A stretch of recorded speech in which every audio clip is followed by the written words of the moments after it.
Гласници на надежда.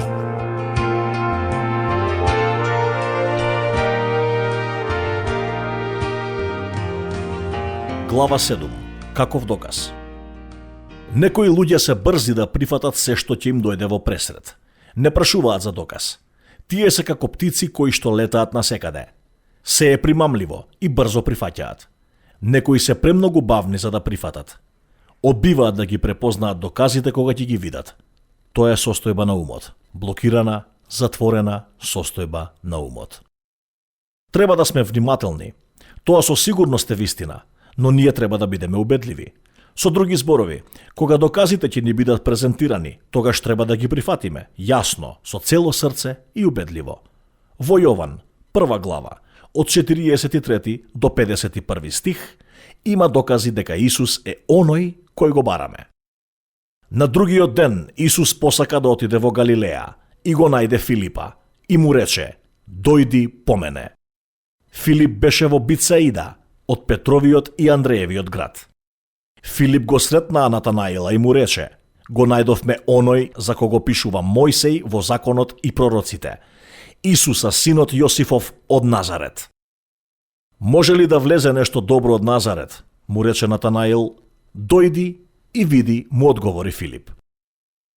Исус го забележа Натанаила како му се приближува и рече за него: "Еве вистински израелец, во кого нема лукавство." "Откаде ме познаваш?" го праша Натанаил. "Уште пред да те повика Филип", му одговори Исус. "Те видов под смоквата." "Рави", му одговори Натанаил, "ти си Божји син, ти си Израелев цар." Исус во одговор му рече: "Веруваш затоа што ти реков дека те видов под смоквата? Ќе видиш и повеќе од тоа." И му рече: "Вистина, вистина ви велам, од сега ќе го видите небото отворено и Божјите ангели како се искачуваат и слегуваат на човечкиот син." Во Светото писмо, Библијата, може да најдеме јасен доказ дека Исус од Назарет е оној што го бараме и би сакал да ти го посочам. Прво има доказ од зборот на Исус. Тој му рече на Филип: "Следи ме." Ќе приметиш дека Исус во Галилеја, кога го рече тоа, го најде Филип покрај брегот на морето на Галилеја, затоа што неговиот град е Витсаида, кој се наоѓаше на западниот дел од брегот на Галилеја. Прво сакам да го фокусирам нашето внимание на двата збора кои Исус им ги кажа на Филип. "Следи ме." Мора да има нешто привлечно во овие зборови или пак тонот на гласот кој Исус го користи, затоа што Филип без никакво двоумење го следеше него. Да, јас би рекол дека има нешто привлечно во тие зборови, посебно кога доаѓаат од Исус. "Следи ме." И Филип го следеше. Тој беше, како што кажав, од овој град, Витсаида, Петровиот и Андреевиот град покрај брегот на морето во Галилеја. Но денеска таму нема ништо. Градот е целосно прекриен со песоци од времето, но зборот на Исус до Филип излегува јасно и денеска. Истиот збор е: "Следи ме." Го најдовме и вториот доказ со сведочењето на Филип. Филип беше пресведочен. Зборот на Исус го пресведочи и Филип отиде да го најде пријателот. Тој го најде него, Натанаил, и тој му сведочеше на него.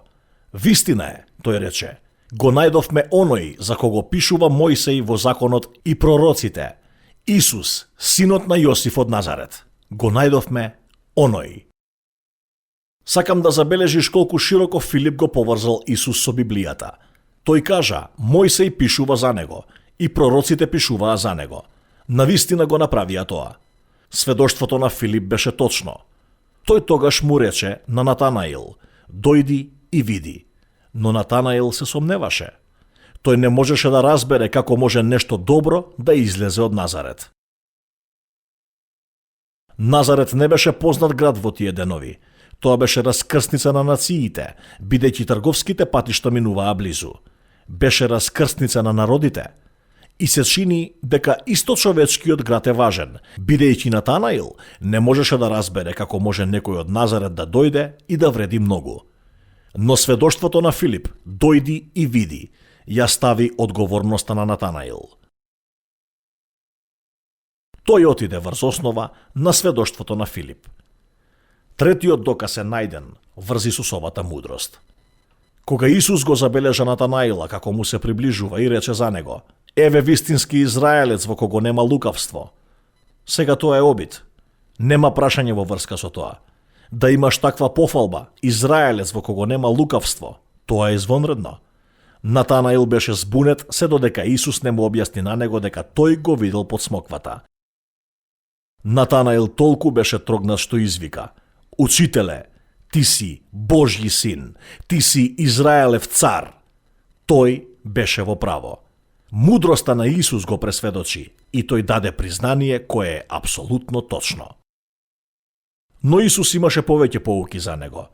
Исус му рече на него дека се уште не видел, ниту пак слушнал многу. Ќе видиш и повеќе од тоа, Натанаил. Ќе видиш и повеќе од тоа. Ќе го видите небото отворено и Божјите ангели како се искачуваат и слегуваат врз човечкиот син. Мој пријателе, ова е многу сериозно разгледување. Натанаил беше убеден од мудроста на Исус. Тој го познаваше него и, мој пријателе, тој те познава и тебе. Да, тој те познава подобро тебе, отколку што се познаваш самиот себе. Тука ти се доказите. Исус, зборот од Филип, стигна до тебе. Следи ме. Би сакал да го завземам неговото место и да ти кажам: дојди и види. Се надевам дека ќе дојдеш, за да Исус ти зборува во твоето срце, како што му зборуваше и на Натанаил. Гласници на надежда.